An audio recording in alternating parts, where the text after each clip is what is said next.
And now, a word from Infirmary Media.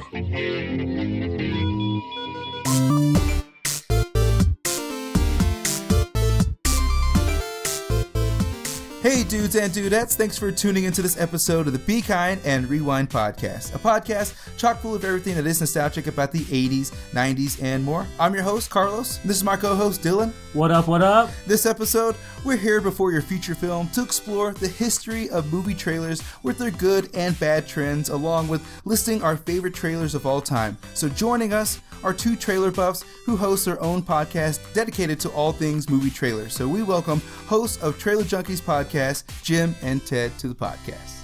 Hey guys. Hey, this is Jim. And this is Ted. I'm sure you guys get the Bill and Ted reference too often. We do at times, yeah. And yeah, we want to thank you for having us on. Awesome, guys. Again, thank you for taking the time. You know, like I said, Trailer Junkies, your Twitter and everything, they'll be listening to podcasts for a little bit, been blowing up. Tell everybody just a little bit about the podcast, how it came to be. Well, we were at dinner one night at my in-laws, and Ted lives across the street from them, so he said, you know, just out of the blue, he's like, you know, we were talking about podcasts and stuff, the ones we listened to, and Ted said, you know, like, yeah, we should start a podcast. And I'm like, podcast? About what, you know? And so we just kind of blew it off. And then what was it, Ted, about like 3 weeks later or something? Yeah. I shoot you a text and I'm like, movie trailers. We review movie trailers. I mean, nice. It's a great niche. You don't see too many out there. You see movie reviews and all kinds of stuff, but trailer reviews, a trailer podcast, that's a good one to come up with. Yeah, it started with a little bit of a goof, you know. I think Jimmy was poking a little bit of fun, but I've been in marketing for 10, 12 years. So I thought, oh, that's an interesting space that I have something to add to, a voice, from being in film marketing for 10 years and just being in the room, listening to all the notes for trailers. And there's so much more that goes into the ideas behind marketing and just, you know, the way the media landscape is changing right now. I thought it was a perfect niche, like you said. So when did you get out of the business? How many years ago? Oh, no, I'm in the business. Oh, so you're still currently. So well, then, yeah. So you continuously see the notes. You're seeing the progression of the trends and those things we're going to talk about here before too long. But you've noticed a definite shift over the last few years, or if it's been like a progressive thing. Well, I'm in television. We do the synergy where we take, you know, movie trailers and make them into TV spots. So you cut the 2-minute trailer down into, you know, 50 30-second spots. So you get a lot of repeat stuff. When you only have 2.5 minutes to work with, you end up repeating a lot of stuff. But yes, over the past, I would say about 5 years, there's been a big shift in the way movies are marketed, especially to television audiences. And then with YouTube and stuff like that, the trailer to the trailer, Jimmy and I talk about a lot. Oh, yeah. We'll get into that for sure. I was just thinking about that. Actually, YouTube, that's where I watch most of my trailers now. It's right on YouTube. Yeah, my wife and I went to see Fallout on Friday, and I was like, oh, this is the way you're supposed to see the trailers, you know, in front of the movie, big screen, IMAX, you know, we were there, so it was a treat. And then most people are like checking their phones still, and I'm like, oh no, this is the trailers, this is the good part. Oh yeah, no, it's funny too, because sometimes like I play the we don't need to see the trailers, but deep inside me I'm like, damn it, we need to get there in time to see these trailers, because yeah, I get so emotional sometimes. I have to pick who, like when we go together I'm fine, because I'm like, I might get so pumped up there might be some tear shedding during a trailer, you know. they get me so hyped for these movies nowadays, like with the music and like just like the way they edit everything. So yeah, it is interesting compared to, you look at like what we'll talk about seeing from like the 70s to 80s 90s into now, like the progression of how it's changed. And you know, there's the marketing itself, it is marketing, bottom line, and it's there's a lot more science behind it these days. Yeah, exactly. So yeah, we'll what's your upcoming next episode you guys are getting ready to do?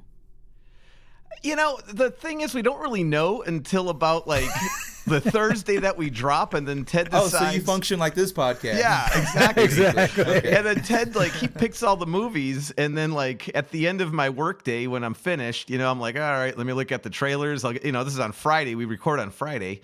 And, you know, the last hour at work, hope nobody from work's listening, but, you know, I sit there, I go over them, I do my show notes, and then I pack up and I leave.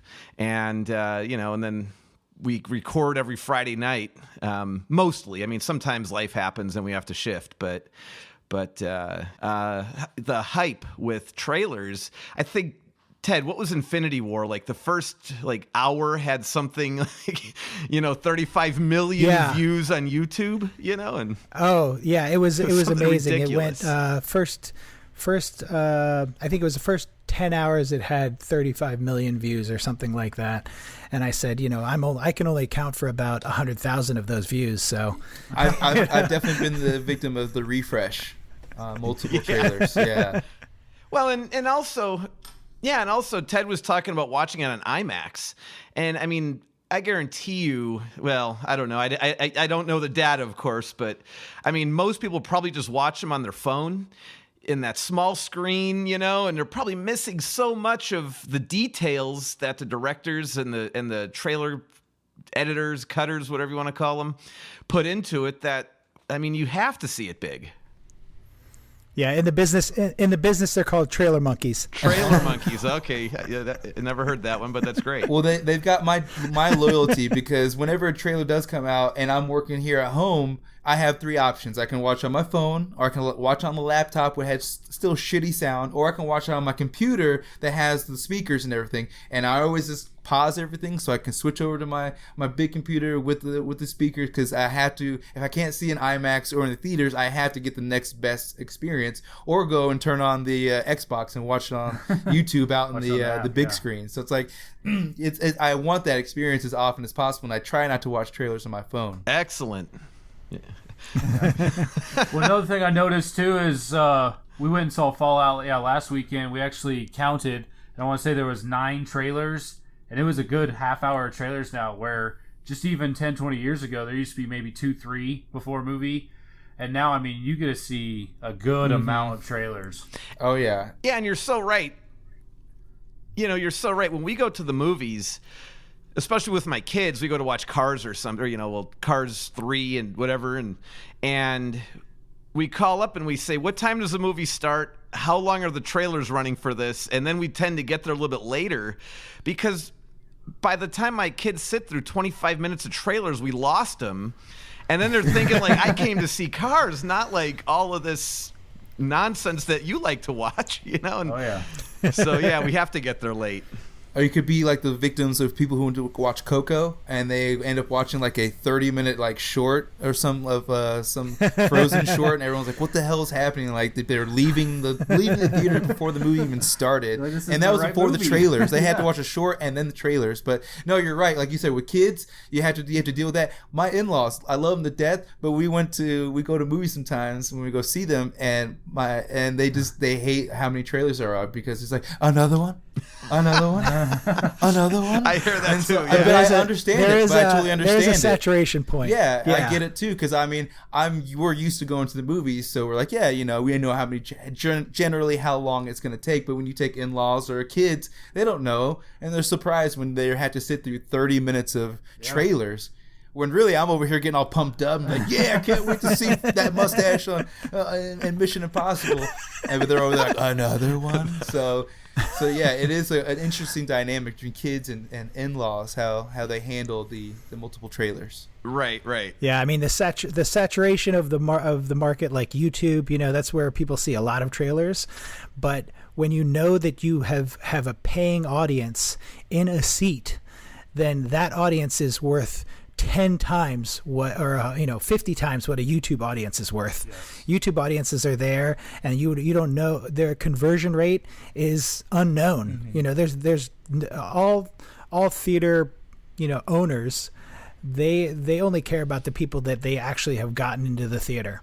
So knowing that is a much higher probability of converting them to see the next movie, that's taken that 2 to 4 trailer space and made it this half-hour thing that people are sick of right now. And I think there's going to be a bit of a backlash, and I'm sure people come late and stuff. So now I'm sure trailer placement is probably as important as the spot placement in linear television is. So you want to be the last trailer before the movie, you know, or like you said, or catering to the demographic. Because I went to go see some movies with my wife, and I was seeing trailers to these rom-coms or movies that I had no idea were coming out, but apparently my wife was going to know before I was if she went to go see these movies. But of course, I go see our Infinity Wars and Fallouts, and we see all of our action and comic book stuff. So it's funny when you go see your wife's movie or a kid's movie, you see those demographics in those trailers change, right? Just like in TV, the commercial, you watch Nickelodeon, you're going to see toy commercials. You watch MTV, you're going to see pimple commercials or something like that. So and that's how your wife hooks you into going to see a rom-com. There you go. Every time, man. Gotta see that. You gotta give up a rom-com here and there, so it's worth it. But before we get too deep, though, I just want to give the listeners a little brief history on movie trailers, just an overall history, and then we're gonna kind of get into some of the trends that we're kind of getting into, some of the trends we've liked, some of the trends we didn't like. So just a kind of a brief overview of movie trailer history. So a trailer, also known as a preview coming attraction, is a commercial advertisement for a feature film that will be exhibited in the future at a cinema, the result of creative and technical work. Trailers were initially shown trailing a feature, but people were leaving, because of course they weren't going to stick around, which I can't imagine. That didn't take very long for them to realize, why are we showing these at the end? Because only now do we stay to watch the end credits at Marvel. But do you think there was anything like that at that time? Well, what they did at the time, I think, like, from what I was reading, like 1913 was like year zero of the trailer. And what they would do is there was really no initial start for a movie time like there would be 7:10 nowadays, right? And it's 7:10 on the spot, and then there's 30 minutes of trailers like we talked. But what they would do is they would have like short films, the feature film, cartoons and things just on a running loop. And wherever you would get there and you would just watch this loop of things, and at the end they would splice in the trailer. So, probably part of that was they didn't have the number of releases that they have today, and I think they used to do like the wide release, and then not the wide release, like the big city release, New York and Chicago and LA and so on. And then after those, depending on how well they did, then they would like start popping up in the smaller markets.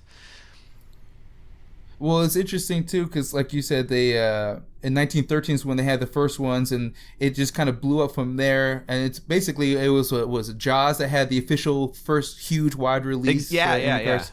Well, whereas you're talking about the demographics with movie releases, they had them in targeted markets, and then they would eventually release. And so it was interesting. It took that long for them to realize that concept worked.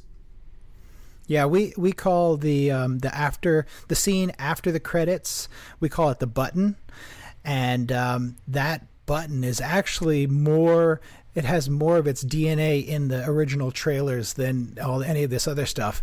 When you think of the Marvel Cinematic Universe, that cinematic universe is a serial space, just like that 1913 serial that they were trying to promote back in the day. So they'd have, the movie wrapping up, and then they'd have a cliffhanger scene from the next movie to hook you into coming to see the next movie. And the way that Marvel and all the scenes at the ends of the movies, all these buttons are operating, is really in that vein. So they're more trailers than the actual things we call trailers right now as far as DNA goes. And when they'd show like behind the scenes, like not finished product, but like more like kind of like you said, this clips of things in the making, like a little cliffhangers or anything to get their attention, their curiosity. And I think today we call those teasers. Oh yeah, teasers. Do they call those teasers or officially bumpers now? The little 5-second teasers we get. Right. We hate them just as much, no matter what they're called. Basically, so it doesn't matter. Right. But like you guys are saying, it was Nils Granlund was the name of the guy who was like the first one to pioneer the whole let's do trailers before the movie, get some people interested in the next while they're already waiting, which, like I said, it's crazy that it took that long to figure it out. But 1960s they started doing the more Texas montage trailers and things like that we saw, and then in the 60s with Stanley Kubrick, who really like developed the trailer style. And I forget what the name was. It Arthur Limpsett, or who was the editor who who did the Doctor Strangelove. I forget that one, but that was one of the ones that after seeing that one, Arthur it's such a for the era. I can imagine people freaking out when they seeing that trailer Of Doctor Strangelove? Yes. Yeah, Slim I was Pickens like, flying is this down on the bomb. propaganda? Or what the hell's happening? Yeah, I mean, even just watching it recently, just to kind of get caught up for the podcast, I'm like, man, yeah, like it's been a while since I've seen this, but it really has some strong images. Oh yeah, it's still rated one of the best movies ever made today. Same with 2001: Space Odyssey. Yeah, he really changed the game in the '60s. Yeah, just the stylization with the trailers, and then of course we had the '70s, where it's, I don't know, would you say the '70s is I don't know too much of trends, more exploitation type movies, and like just kind of kept the Texas montage and things like that. What would you guys say the trends were in the '70s? Jimmy found a good one. I found a good one. Yeah, the Young Frankenstein. Oh yeah. So nice, Gene Wilder. Well, one of the things I was going to say about the '70s is you saw a lot of dark movies. The Dirty Harry movies. A lot of crime, New York crime, and Dirty Harry's San Francisco crime, and so on, and like vigilante type styles, and people trying to take back what was taken from them, and all that kind of stuff. Mm-hmm. But then Mel Brooks always had the lighter side, the slapstick side of what everybody else was doing. So he was kind of like, a 180-degree difference, right? But one of the things I thought, come the 70s, you started getting like the voiceover and everything when they would just introduce the cast. And as they would introduce the cast and they would show the character, they'd have a little snippet of what that character might say in the movie, and then they jump to the next character. But the great thing about Mel Brooks, though, is he would have the voiceover, which was typically Mel Brooks, and it would be interacting with he would be interacting with the character, so Gene Wilder in this case. And as Mel Brooks would say throughout the trailer, he kept using the term Frankenstein. And then he gets to Gene Wilder, and Gene Wilder finally corrects him, and he says, "It's Frankenstein!" Starring Gene Wilder as Dr. Frankenstein. That's Frankenstein. But what about your grandfather's work, sir? My grandfather's work was doo-doo! Peter Boyle as the monster.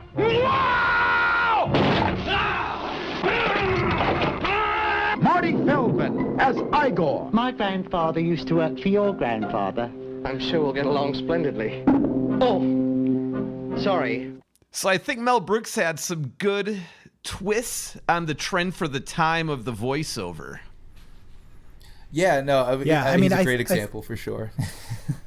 I think when you're talking about Dr. Strangelove and Stanley Kubrick, if you're told to do something that's artistic in this space where you only have 2 minutes to share a movie, you look at something like Dr. Strangelove and it hits you kind of like Eisenstein from my film school days when, Eisenstein would show a picture of a gun and a picture of a man.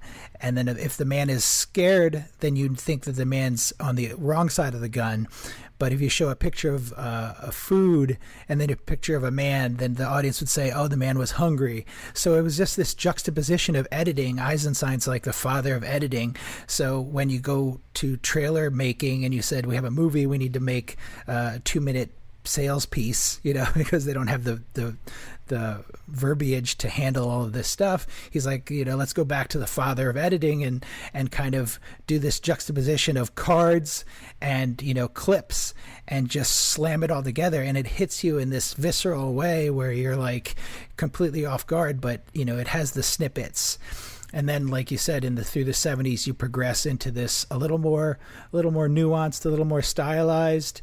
And at first, it's just the nuts and bolts. We're going to sell the legacy of a piece because we pay these actors top dollar and they're the ones driving the people to the theaters.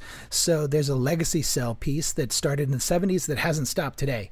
Today, you talk about the filmmakers and you talk about the actors because that's the big draw of the feature film and why people want to see things in the theaters. But 70s was an interesting time where you start playing with that genre a little bit, this genre of art. It's a cross section of art and commerce. And you have people like Mel Brooks taking it to the next level, so it's an interesting time there. Yeah, the voiceover definitely was a new creative choice with the trailers to get like you said, get the idea across in different ways. Of course, we can't talk about voiceovers without talking about Don LaFontaine. In a world, the most famous voiceover actor. Yeah, everybody knows him, even those who never heard him. Exactly. You've heard his voice one way. If you saw that Geico commercial back in 2008, that you know him. Paula Sela is a real Geico customer, not an actor. So to help tell her story, we hired that announcer guy from the movies. When the storm hit, both our cars were totally underwater. In a world where both of our cars were totally underwater, we thought it would take forever to get some help. But a new wind was about to blow. With Geico, we had our check in 2 days. Payback. This time, it's for real. Totally. Yeah. We've been watching. What was his really big start? Was maybe was it early '80s, or do you know exactly maybe when he got started? Into the big movie trailers. When it really I don't know exactly, but I don't know exactly when he started. It was definitely in that. But he was in that frame, and he definitely originated that space of like using the voiceover as the omnipresent space to pull the audience in and explain to them very quickly what you're going to get into, so that you save, you've already put the audience in a place in the world, and then from there you have the less heavy lifting is what we call, that's the heavy lifting of a spot. A lot of times when we run into problems and we're editing TV spots and we have actors saying things and we're trying to make the actors do the selling of the piece, we're like, oh, save the heavy lifting for the VO at the end and just write something, craft something that you can really boil down to like 5 words because we only have 20 seconds. You know what I mean? So it's like you save the hero pieces for the audience, for the characters in the movie, and you just have them sound really cool, and then save the heavy lifting for the VO. So this is the origination of that. Heavy lifting is done for the VO guy, so you don't have to figure out how we're going to transport the audience into this place when they've come to see Jaws or come to see some other movie. Then we're going to have to put them quickly in another world. So how do you do it? You get the VO guy to say, in a world where aliens have come to smash. It's like, how many trailers do you think it started in a world? Like, and it got to the point like we were so used to it that it wasn't like anything that you would think the parody is. It's like we were so used to it. That would be some good trivia. How many trailers? I mean, is it something tells me we're well overestimating how many, but there's probably a lot. There's definitely a lot in there, and like you said, he was so known for it that when he passed away, like that was the trend was basically fading away at the same time. Like to hear another voice do the same, try to mimic his interpretation of a trailer. Well, that was right before trailers started going out online, and actually from our research, it says he did more than 5,000 trailers, television advertisements, promotions, video game trailers. Over 5,000. That's incredible. And that's just like, and that doesn't include like all the other things on top of that he's just lending his voice to. Think about it. You're doing one a day for years. Oh, yeah, over a decade, easy. That's like that Magic Johnson math when they're like, he slept with 10,000 women. You're like, okay, how many women is that a day? How many women is that an hour? Hey, that's putting in some work. Yeah, you're like, he is working. So, yeah, he was a busy man for basically his entire career. So, yeah, I like I said, they made the movie. What was it called? In a World? Was that the movie? I think so. Yeah. They did a doc on him. Yeah, it was great. And what you have to do too is I think put it in context for the time, right? So if you look at the 70s, 80s, 90s, early 90s, mid 90s, whatever, you're looking at a time when the internet didn't exist. So you couldn't just like Google a movie trailer that you want to go watch, or you couldn't like do research on IMDb to see who the characters are and things. And I think as the trend moved away from that like omnipresent voiceover guy, it moved away because you didn't need it anymore. The internet took over, and they probably figured, or maybe they had data showing that people are just there like searching and looking up all that like intangible stuff that the voiceover used to tell us. Well, it's like the Phantom Menace. It was kind of that right time when the internet was getting big, but also you still had to go see when the trailer was released. It was I think it was Meet Joe Black. Like, why the hell would I need to go see? I had people to purchase tickets to go see Meet Joe Black in order to see the Phantom Menace, and I did that. And to know, like, I remember seeing that, like, on Today's Show. That's, like, how I found out. Of course, like, Google was a thing, but, like, I didn't have internet. It was 99. Yeah, exactly. And so, like you said, like, without the internet, it was kind of word of mouth, or, like, whatever you saw MTV, they announced something, and you had to buy a specific ticket to go see a trailer, whereas nowadays, we can just look up on YouTube. I can go cry to however many trailers I want to now at any point in time. Well, if you had the internet, it was a 14 baud dial-up or something, right? So you had to kick your sister off the phone. Yeah, you were kicking people off the phone. You're just like, leave me alone. I got to download this for 3 days, and then we'll be good to go. Exactly. So that was the progression of the trailers. But yeah, so like I said, with Don LaFontaine, just kind of he set the trend for the voiceover, but. You know, that wasn't the only trend. We definitely have other trends that we were talking about earlier that I want to get into. So, like, talking about maybe some of the trends we're not maybe big fans of. We started getting into the bumpers or teasers, as they say. The trailer to the trailer.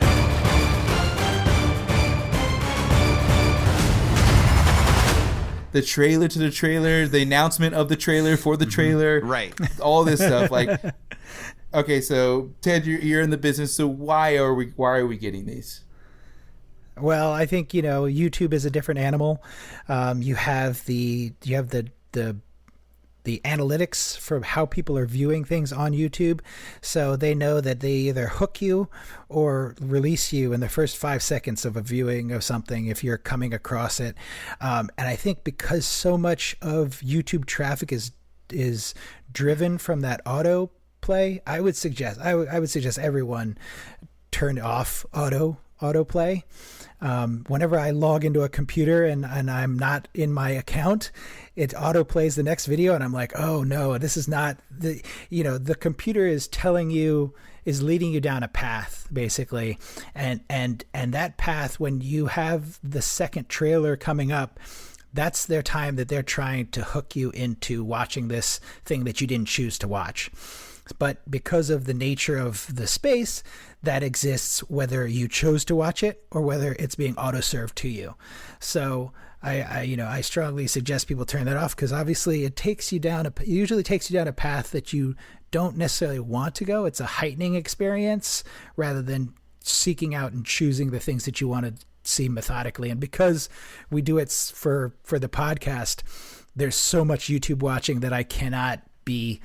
I have my own sidetrack issues. I don't need the computer to be telling me what to do, So that's why I think we have the trailer to the trailer, and I think it's refreshing when we definitely note there's ways to do it that are novel and innovative, and that's great.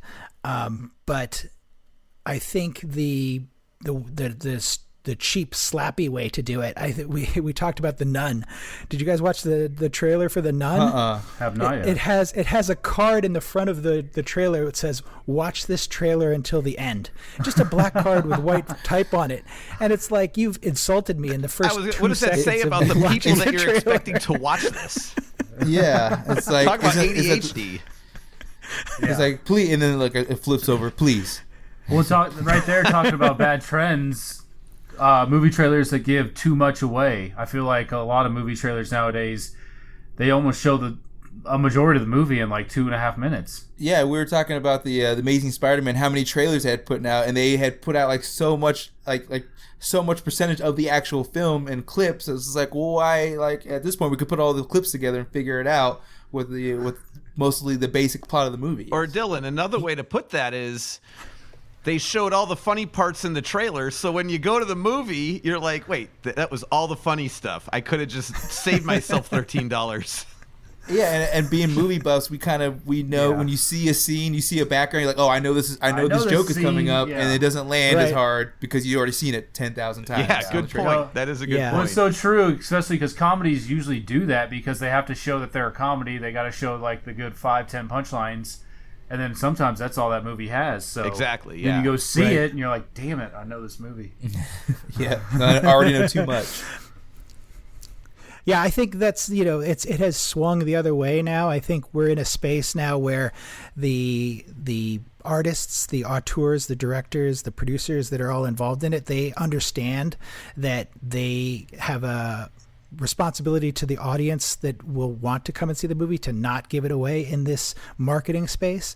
So a lot of times when you're dealing with the big blockbusters, there's a special producer or director that gets the final cut on all the spots that come through. And once you have the final cut on a trailer that's 2 minutes long, then you end up cutting so much stuff out of that 2 minutes.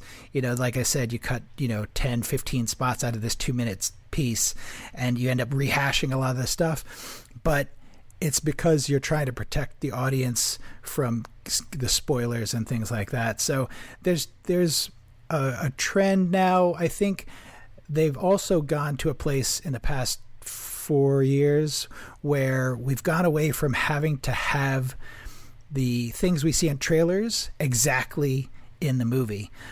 When Avengers came out, there's that shot of everybody at the end where they're all, racing together towards the screen. Never happened. And that's not in the movie, And Hulk's not even Hulk. But do you think that disappoints the audience? I think that they don't care. Well, Suicide. I remember we had a case of Suicide Squad where they were showing lots of footage of the Joker, and people were like, "Oh, I think I can't wait to see that part." And like a lot of clips that were in the trailer didn't show up because they cut a bunch of it out to a point where I think some actual lawyer filed some sort of suit against Warner Brothers for misleading that kind of situation, and it got decent traction, but I don't think it really went anywhere like they normally don't. But I think that's what the lawyers were telling us 5 years ago. Mm-hmm. Yeah. They were telling us that you could get sued for this, and that's why we couldn't do it 5 years ago. And we actually pulled stuff down as they were cutting stuff. We would cut spots from that, and then they would say, "Oh, well, we removed that scene from the movie, so now you have to remove that spot from the air." And we're like, "Really? You have to be that true to it?" They're constantly editing the movie, So now in the space where you release stuff into YouTube, I think the theory is like in YouTube, it's a lost cause, and as long as you don't disappoint the audience, I think it's all about expectations of the audience. And I think when you talk about Suicide Squad, that's an executive failure on crossing David Ayers, the same way they crossed up Snyder. I think there's a strong executive hand that isn't allowing the creatives to be creative, and they're a little too precious with their statistics and their test audiences and all of the things that they wrap into the marketing and the analytics of a pre-release, Well, like you said, it's a science at this point. I mean, there's business, there's always numbers and math, but at this point, it's literally a science. Like it's numbers driven, algorithms, all that good stuff as to what needs to be in a trailer, how they're going to pace it. It's just crazy, to hear from you, being in the business, how they now have shifted within the last few years. It's dramatically changed within the last few years. And another thing too, the slow cover of these pop songs or of like the theme song. Yeah.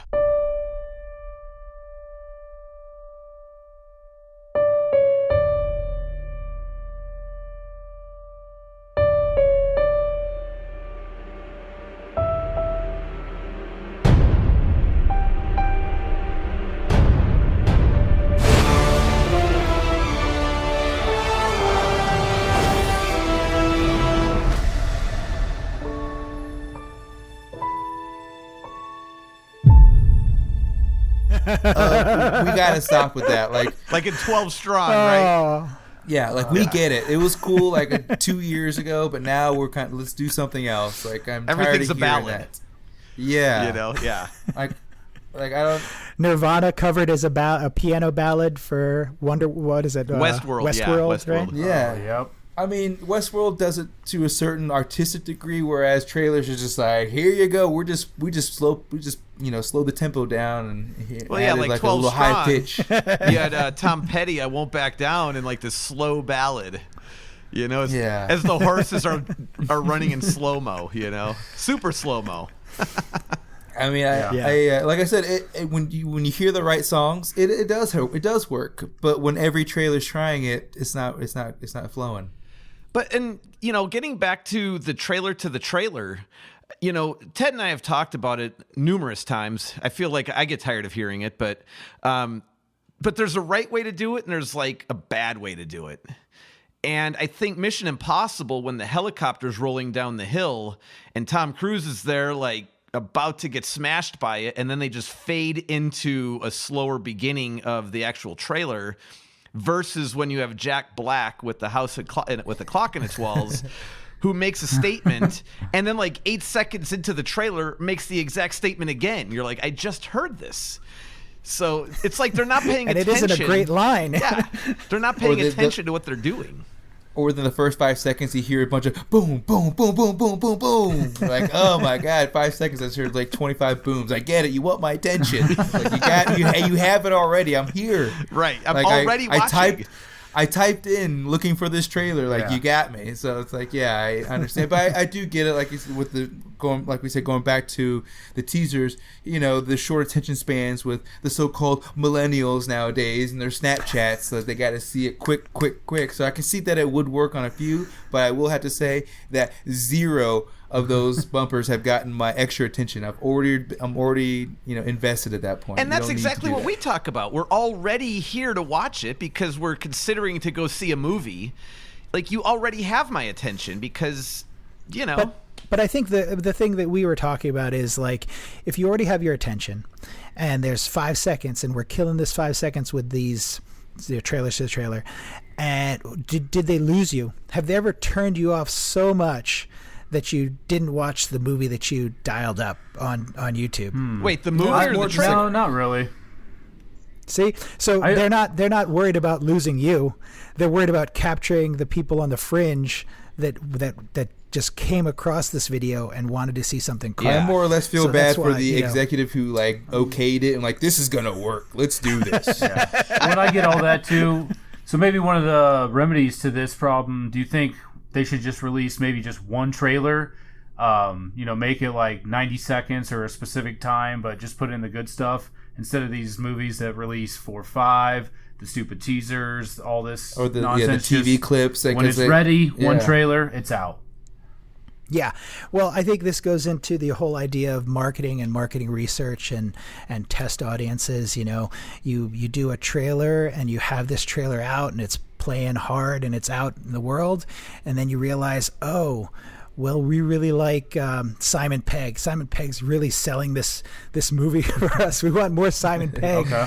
The people are really connecting with Simon Cowbell Pegg. and Simon Pegg. We need more of it. Guess what? I got a fever. And the only prescription is more cowbell. Cowbell. Exactly. Cowbell. So the executive's saying more cowbell, and then you get the other trailer. So, my wife likes to say the longer the lead, the worse the movie.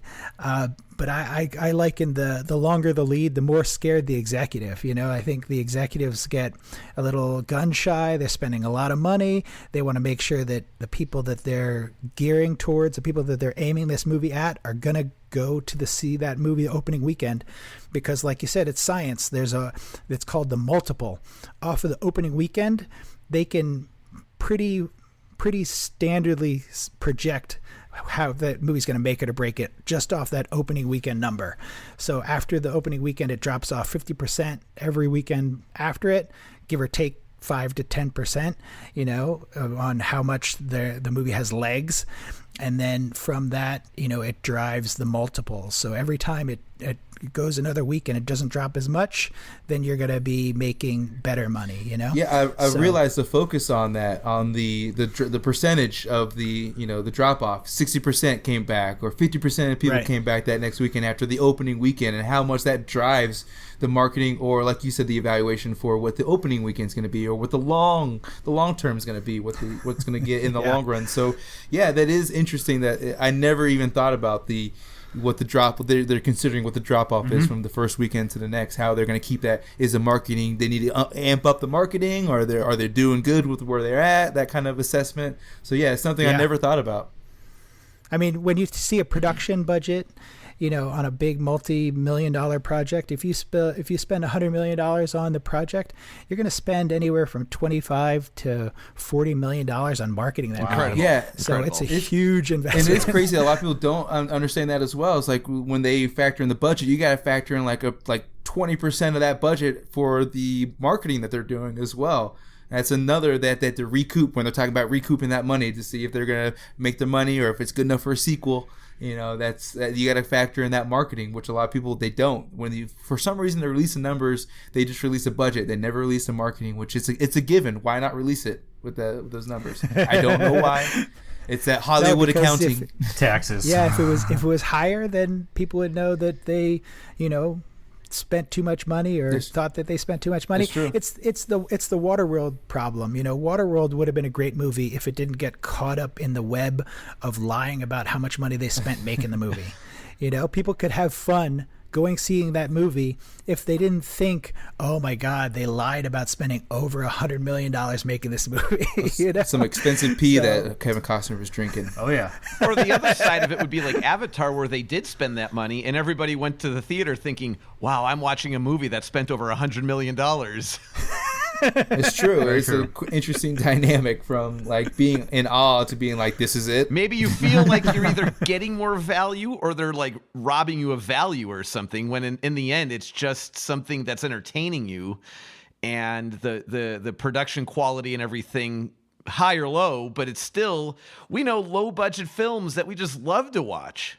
They don't have to spend a lot of money. Yeah. No, and low budget films have great trailers as well. Oh, definitely. Yeah, and if you see Shape of Water, and you know that he spent $20 million on that, and you see Pacific Rim, and Del Toro, and the crew spent what, 175? I don't even know on that. Too much. It's too much. like, way too but much. do they charge you different amount going in the door? Or they charge you the same thing. You pay $20 to go in to see that movie regardless. Unless you're a Movie Pass subscriber. Which we won't get we'll into. Take a moment of silence for Movie Pass. That's a sidebar for another day. But yes, you're right. The budgets, it doesn't factor into the pricing. Like they spent that much money. I don't think they had as near enough star power for Pacific Rim to have that kind of a budget. John Boyega is in Star Wars. That doesn't mean he's a star himself. Like, he's a great actor. He's been in stuff previously, but yeah, that was a huge gamble on their part. Mm-hmm. Huge gamble. So yeah, well, those are some of the bad trends that we were kind of, we're not art fans of. There are a few good trends that we are fans of. One of the ones that I like talking about whenever we go to see the movies at the theaters, and you get to see that full experience on IMAX with the speakers just blowing out at you. I love when they match the editing and the pace of film with the music, kind of like with like Mad Max and Jumanji and like Dunkirk. They really get that pace, like it picks up throughout the movie, and that really gets me amped.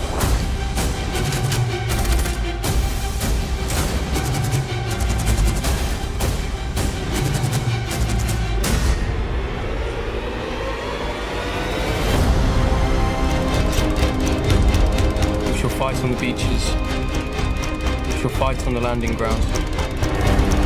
We shall never surrender. We shall never surrender. We shall never surrender.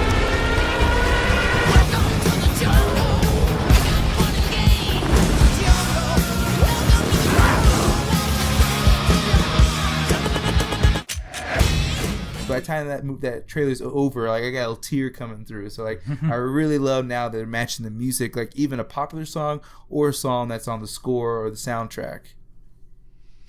Yeah, and I enjoy the non-linear storytelling. So you're watching a trailer, and there's a lot of information coming at you at once in a 2.5 minute spot. But it kind of keeps you a little bit uneasy, a little bit off your seat, and because you don't know where each scene's going to land or why they're showing it in the order that they're showing it. And they do cut it together as though it's a standalone, where you almost don't need to see the movie sometimes, but when you go to see the movie, and, I think, Dylan, this kind of goes back to what you were talking about as far as like ruining the movie for you by giving you too much information, right? And I think the non-linear storytelling can give you a lot of information without really telling you anything about the movie, but still gives you the hook to where you want to go see it. No, I mean, we're going to talk about a trailer like that. We've seen that with multiple trailers lately now. They've done a better job of, like you said, the non-linear, not giving it away. I think, like, Blade Runner 2049 did a pretty good job with some of their first few trailers. They really kept it ominous, but they really wanted to focus on, like, the cinematography and some, like, just I mean, just the overall, like, the color scheme of that movie and those trailers are amazing. So, yeah, they just want to show that off, and they didn't give away too much. And so, yeah, you're right. I love the non-linear. I don't give away too much, but I'm still pumped up. Yeah, I think Mission Impossible Fallout actually did a really good job of that, too. There was still a ton of action you didn't see, some twists you really couldn't predict. Agreed, yeah. We saw that mustache. We knew it was there. Proof in the pudding. And trailers shouldn't be just a summary of the movie. I mean, they're designed to hook you to get you to want to go see it, right? Yeah, exactly. Yeah. Yep. I think that was the thing in the 70s, right? They were fumbling around and they're like, oh, we have to tell them what the movie's about. And I think the trailers of today, we're in a new space where you have to make people feel what they're going to feel when they go to see that movie. When you talk, we love this, the Bohemian Rhapsody, all the trailers that are coming out for Bohemian Rhapsody. It is cut and it is scored specifically to the trailer. They didn't take music and splice it together. They either used a solid piece of music and cut to it, or they cut a piece of marketing and sent it back to the composer and said, score to this.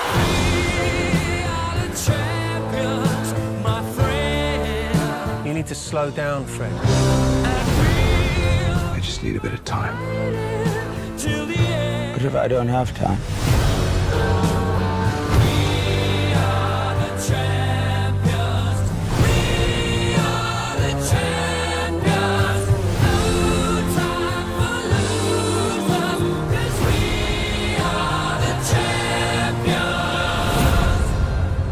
You're a legend, Fred.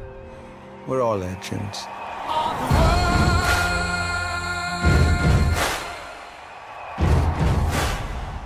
So, either way you do it, that there's a communication between the editor and the composer that has to be in sync, either before or after the fact, so that you have that visceral reaction to a piece of art that will drive the marketing. And it worked for Bohemian Rhapsody, because I definitely refreshed that multiple times. I'm stoked for it. Yeah, I think they got the lead actor perfect, spot on. He looks just like him. Mm-hmm.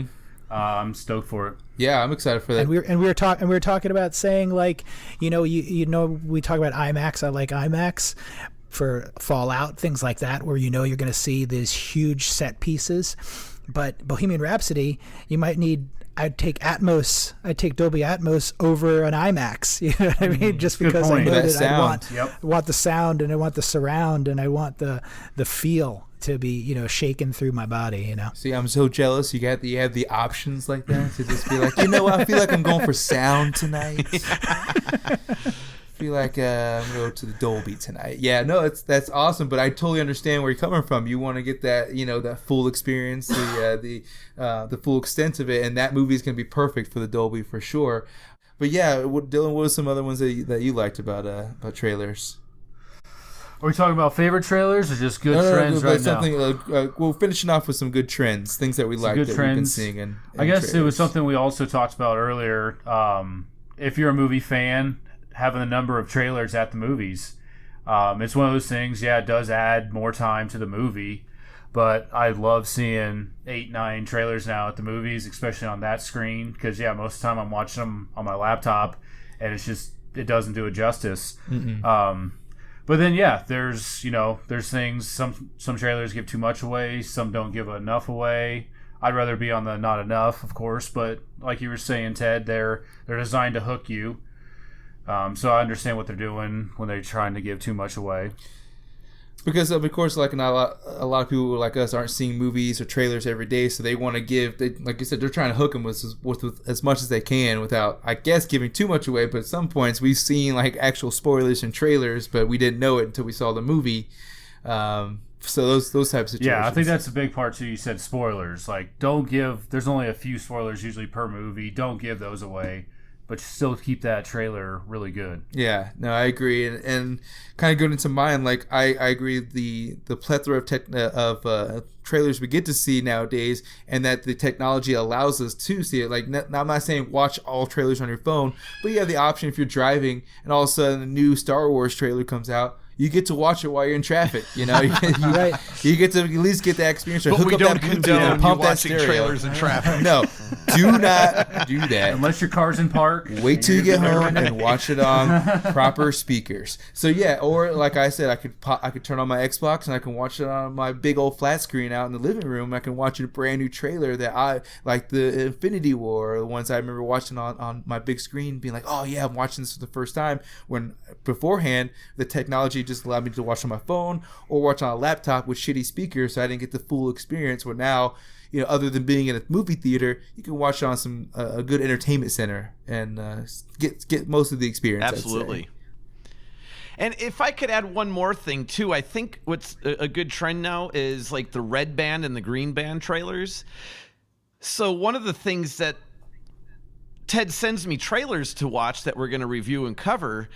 And I mean, they're about as vulgar and crass as you can get. And I'm thinking to myself, how on earth are they showing this thing in the theater? But then you realize they're not. It's made for YouTube, right? And yep.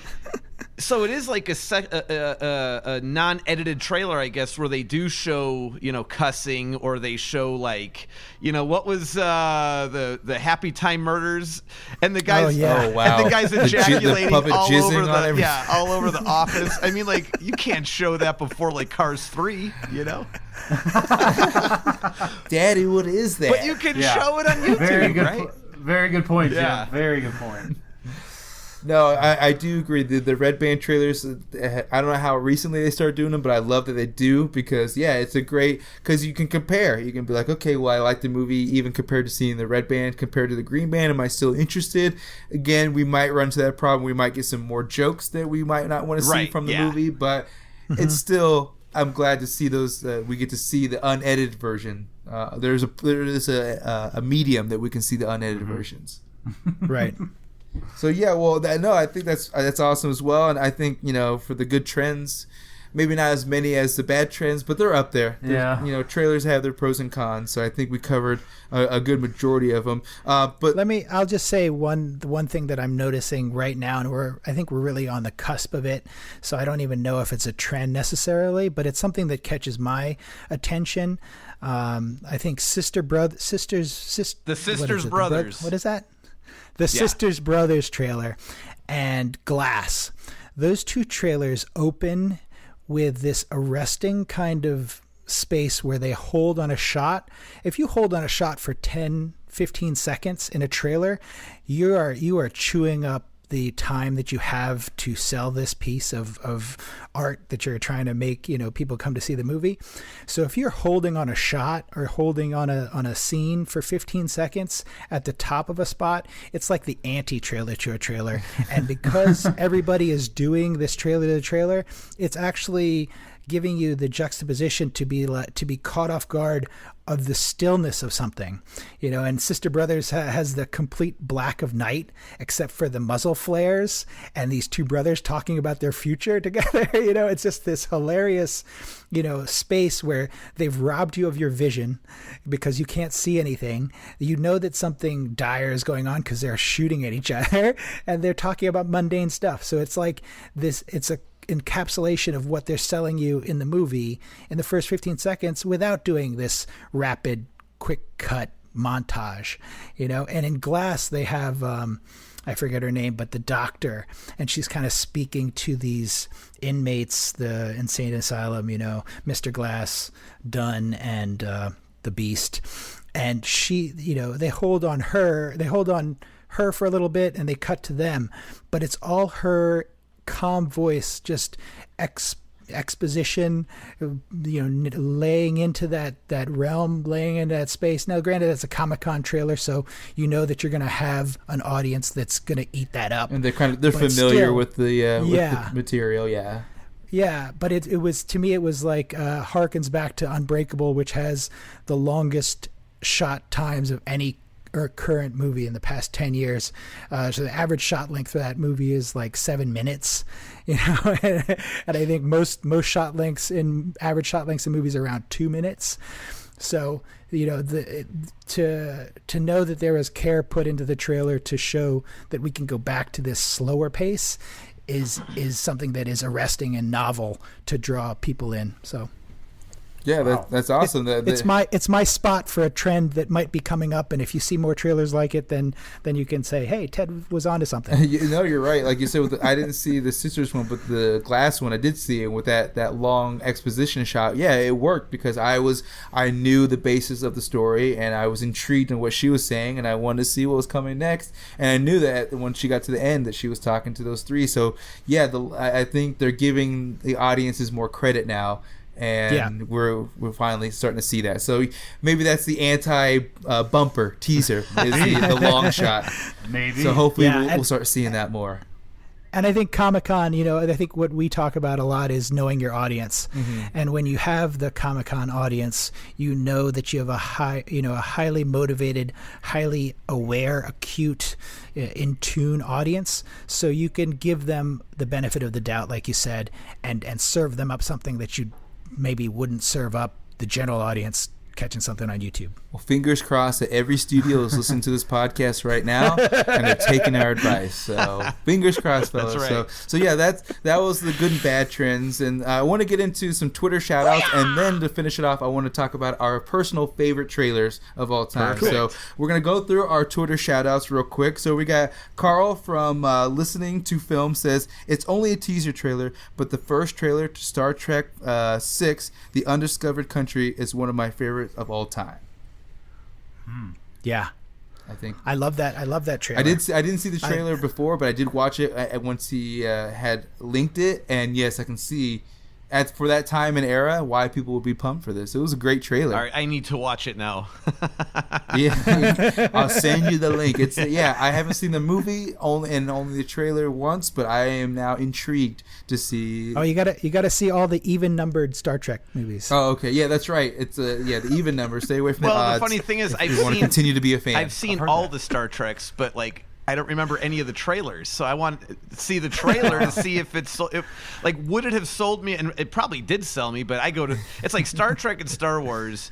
It doesn't matter what the story is. Like at some point, I'm like, I gotta go because I've always been going. Right. It's like I gotta finish this show. I'm season 6. I gotta finish this show. That's right. That's right. It's so funny because when you talk about Voyage Home on Star Trek 4, I think they avoided a little bit of a misstep because the trailer for Star Trek 4 Voyage Home really played up the camp and the humor in that movie, and it was kind of like a comedy cell, but I think it was the main trailer. They didn't have a lot of trailers back then. They didn't have like a comedy cell, an action cell, a hero cell. So you had Spock walking around current day Earth with his ears wrapped up and talking to people, and there was a lot of comedy of that movie, but it was a strange thing to have it played up in the trailer so heightened. Wow. Yeah, which one was the one that Spock directed? Was that the... I thought he did Search for Spock. Search for Spock? I think he did 3, yeah. That's where they save the whales, right?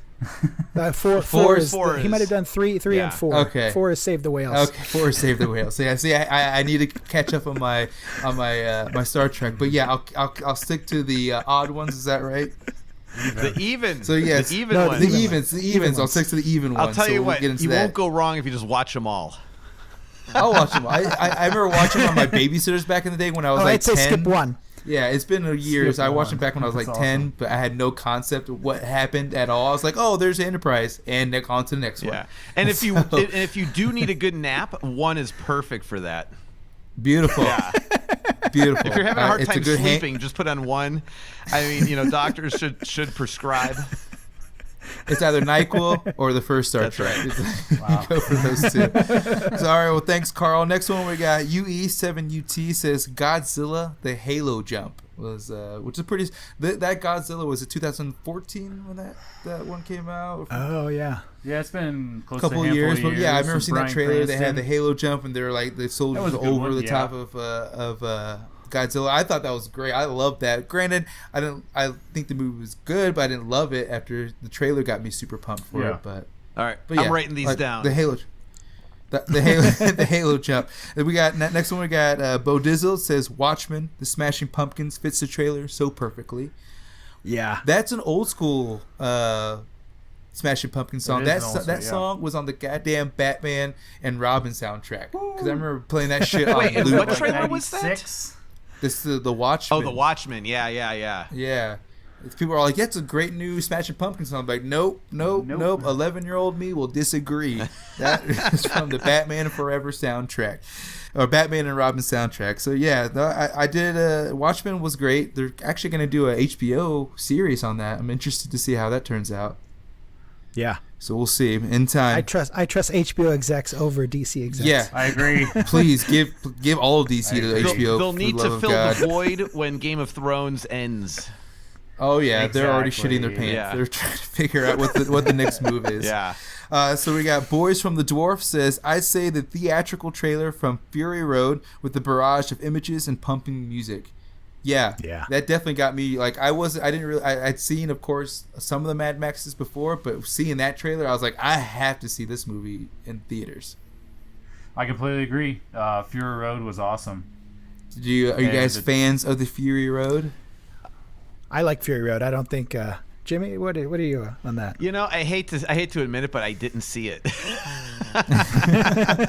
It's worth it. It's entertaining. It's definitely entertaining. Yeah. Definitely. I wouldn't say it's Oscar worthy of any sort of cinematography, maybe, and maybe some CGI effects, but it's just entertaining. It's entertaining as hell. The action scenes definitely get you enthralled. So watch it. You have to get down some Fury Road.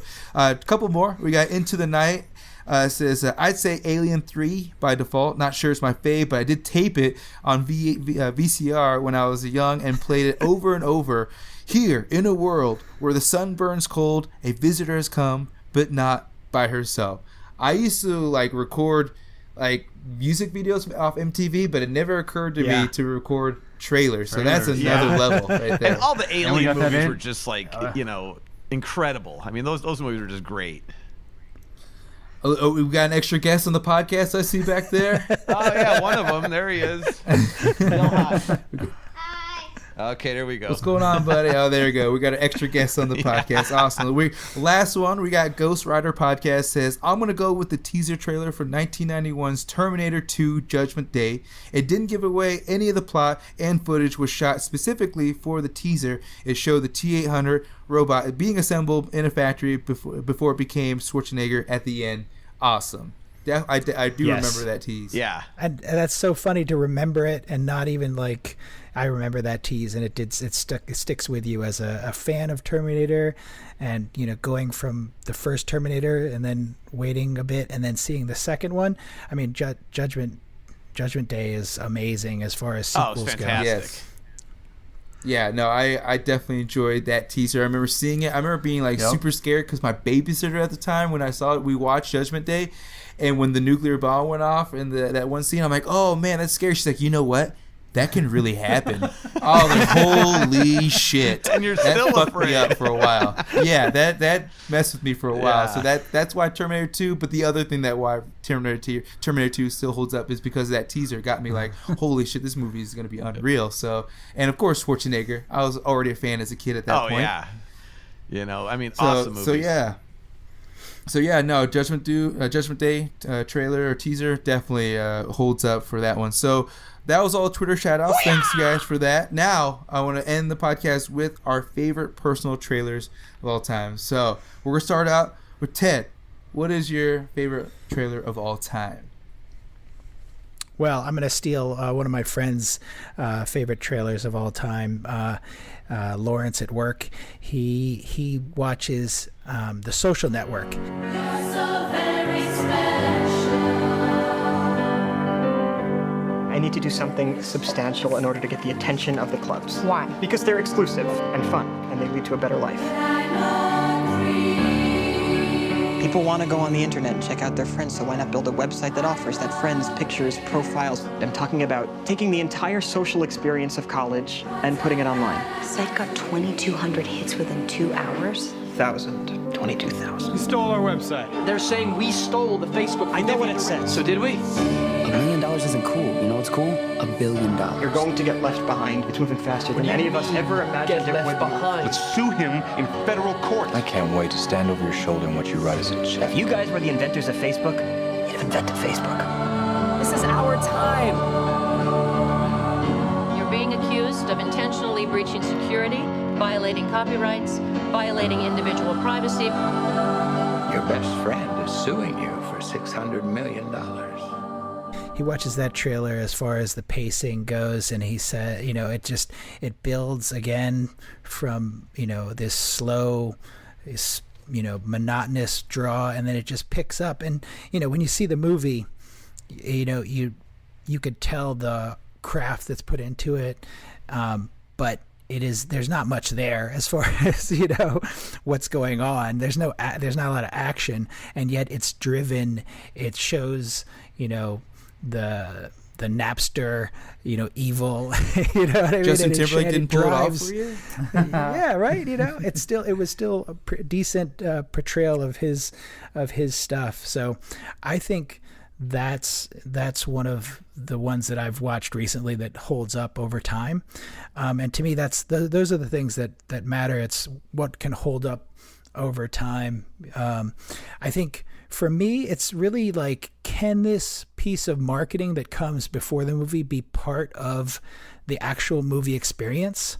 So I've written a little bit about watching that Isle of Dogs, and when I saw the trailer for Isle of Dogs, and then I watched the movie Isle of Dogs, I realized that it's really there's a continuum between when you first hear of a movie and think about a movie, all the way through to when the movie airs and when you see the movie, and then after, when you remember the movie. So to me, those 3 stages of anticipation and then payoff, where you actually get to see your expectations met or exceeded or fallen short, and then when you recall it in the past. So there's some movies that I love from the past that I'm told, like, don't watch it. Then I literally follow that advice and I don't watch it, and I preserve the memory of the movie, because that's more important than me trying to relive it and recapture it,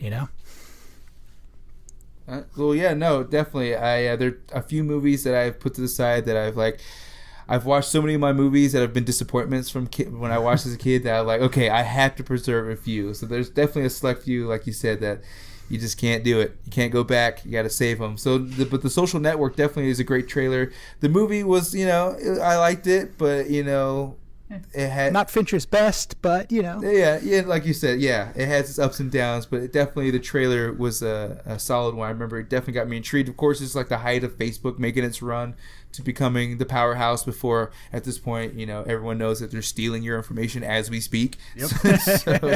so yeah, no, it's definitely a good one. Jimmy, what's yours? So what makes a great trailer, or maybe another way to put it is like trailer nirvana, would be something that's memorable and something that could stand alone or stand by itself, right? So you might watch the trailer and it can even be like a short. So in my opinion, I think Zootopia kind of covers that description, right? Officer Judy Hobbs, CPD, how are you? I am doing fine. Well, what? Hang in there. Can I do? Well, I was hoping you could run a play for you. Well, I was hoping you today. Well, I was hoping you could run a play for us. We are in a really big hurry. What's the plate? 29T number. 29THD03. 29 T HD03. H D03.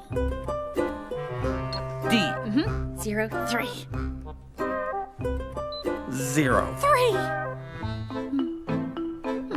Hey, Flash, want to hear a joke? No! So when they walk into the DMV, you know, flash, 100-yard dash, and the guy is, you know, the sloth, he's so slow, and what he's doing and what he's saying, and that scene just gets to the point where it just drags, right? But it drags in a good way, though, I mean. You know, and it's just going through, and it's pretty much the whole trailer, you know, except for a brief intro of how they get to the point when they walk into the DMV. But that trailer can just stand on its own. It's comedic, it's funny and memorable, and I think it doesn't tell you anything about the movie, really, but it definitely is a hook. So, Zootopia. No, you're right. It definitely set the tone. Like you knew, like they spent the entire time on that one scene, the sloth being slow, but then we had the bunny being there, being kind of a little bit of a character setup, but not too much. Like you said, not giving really anything away. But it was that slow, strategic, hooking you in with like just one joke. But it's such a universal joke that I remember seeing, like, you see probably people's grandmas, people's brothers and aunts laughing at those jokes, and they want to go see the movie now. And later, you know, I took a clip from that, whatever, and, you know, I sent it to my mom, and I said, this is you texting, you know, and it's when he's typing on the thing. It's the ultimate meme for your mom. Exactly, at this point. right. No, I agree. And Zootopia was great. And another JT connection. I think you guys have a secret obsession with Justin Timberlake that you need to talk about. Yeah, well, we won't go down that path, but but yeah, no, Zootopia is great. I actually like that movie a lot. Was it Reese Witherspoon and Jason Bateman? Is that right? Yeah. Yeah, no, solid one. So Zootopia. What about you, Dylan? So yeah, me and Carlos were talking about this over the weekend, and I had a couple come up, like Fight Club and American History X, a couple of my most favorite movies, and I still remember clips from those. But I think my most favorite trailer, if I had to pick one, is the Blair Witch Project. I just want to apologize to Mike's mom and Josh's mom and my mom. I am so sorry. Because it is my fault. Because it was my project.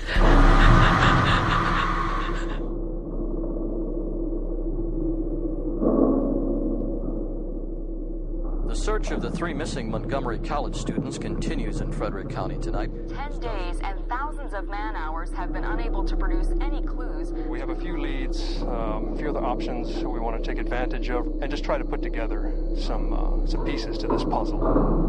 Do you believe the occult may be involved in the disappearance of your son?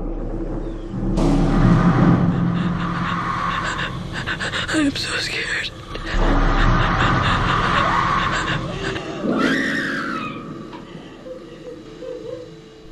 It's a movie that maybe doesn't live up to the trailer, but at the time, us growing up, we were like right in middle school and high school. I still remember watching this trailer all the time on TV, and you just never seen a movie like it. You're like, who's filming this? They filmed it themselves. What's going on? Do they get abducted? Do they die? What's going on? Yeah, we had no idea what found footage was. It completely hooked us. I was there the first night it came out. And you almost thought it was real. Oh, yeah. Or maybe not even almost. Like, you did think it was real. Yeah. Like I was the gullible we were asshole probably who thought it was real. 14, I think, when it came out. So, at this point, you did. You really thought it was real. Still to this day, and it's I remember. It's a parent of a genre. It is patient zero for the found footage horror flick. Yeah, and the shaky completely right, cam, the whole nine, you know.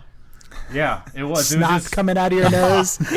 So many parodies of that snot. I just remember the Office. Exactly. It was just one of those things that didn't cost them a thing. One of the cheapest movies ever to make, and it made a ton. But same with the trailer. Like you just had no idea what was going on, but you had to see that movie. Right. And then seeing that movie, like I was scared when I saw this movie. I was like, what? I didn't know what to expect with found footage. I'm like, is this real? Is this like of course, no Google. Thanks, Mom and Dad. We didn't get the internet till 2001. So 99, I'm like, oh God, is this real? What the hell is happening? So I'm watching this movie on VHS and just shitting my pants. So yeah, the trailer, it definitely set the tone, like you said. Like you just never heard of the story before. You didn't know what this found footage genre was even at this point. thought it was a documentary that they felt about it. Just thought they were going to make it into a full feature. So yeah, Blair Witch, that trailer definitely still gives me the creeps. So all right, well, we're down to the last one. This is my trailer. So my favorite trailer is one not too long ago. Definitely builds up the nostalgia and brings in some new stuff. I'm talking about Star Wars: The Force Awakens. The Force is strong in my family.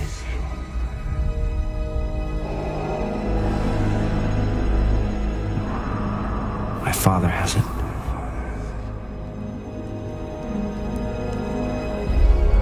I have it. My sister has it. You have that power too.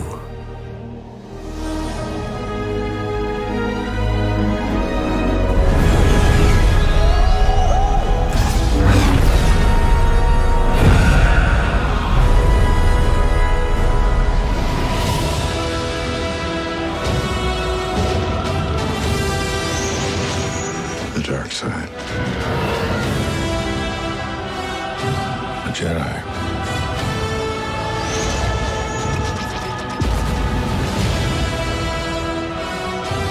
They're real.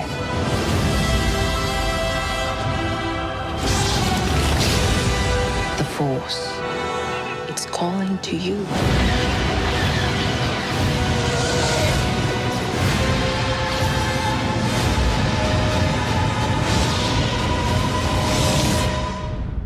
Chewie. We're home. Now, all right. When I saw this trailer for the first time, of course we had been without Star Wars for about a decade at this point. Right.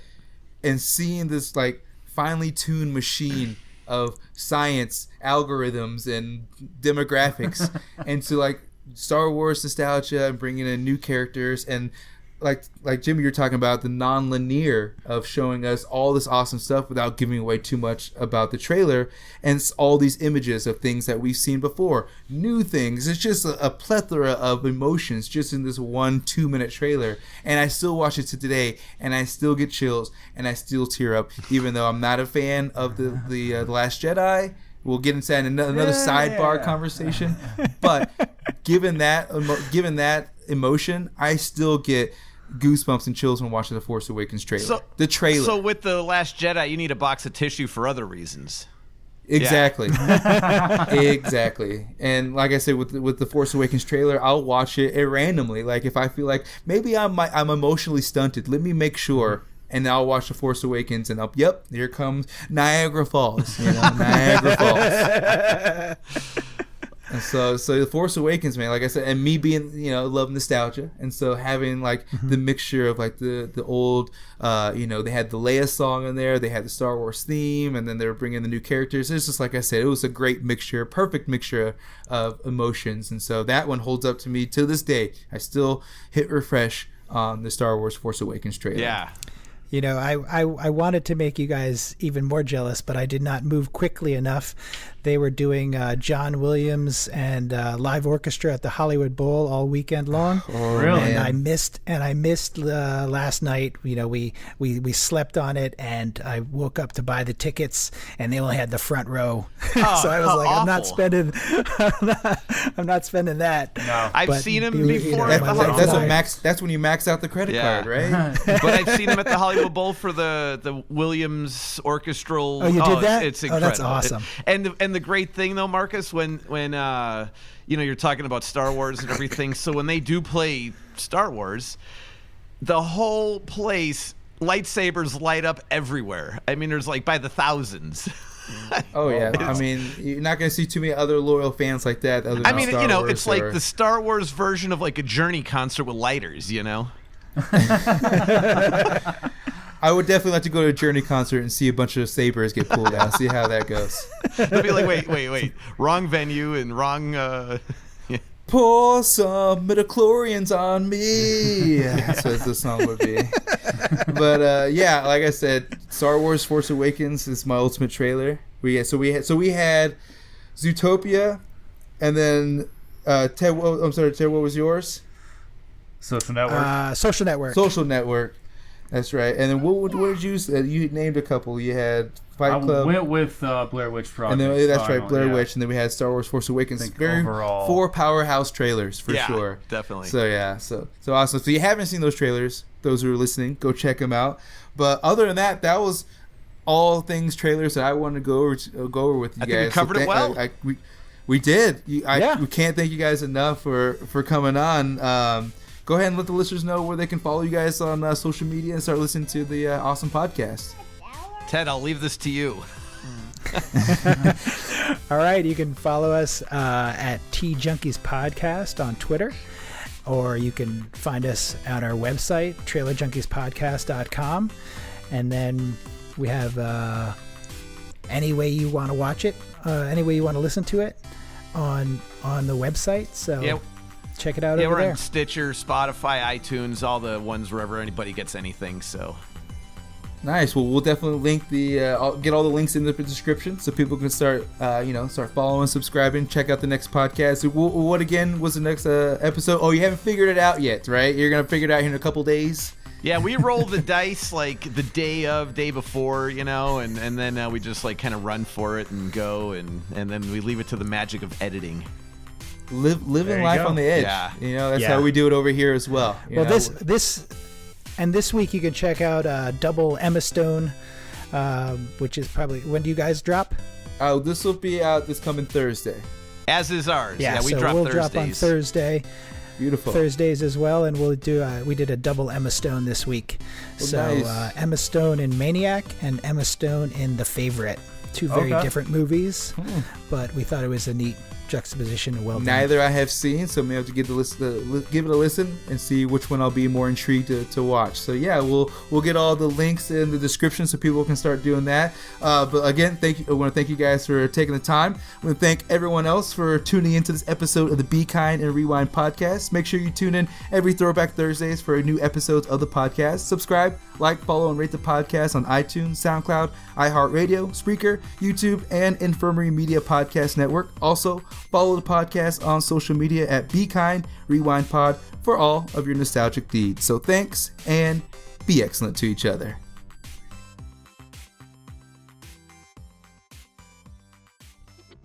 And now, a word from Infirmary Media.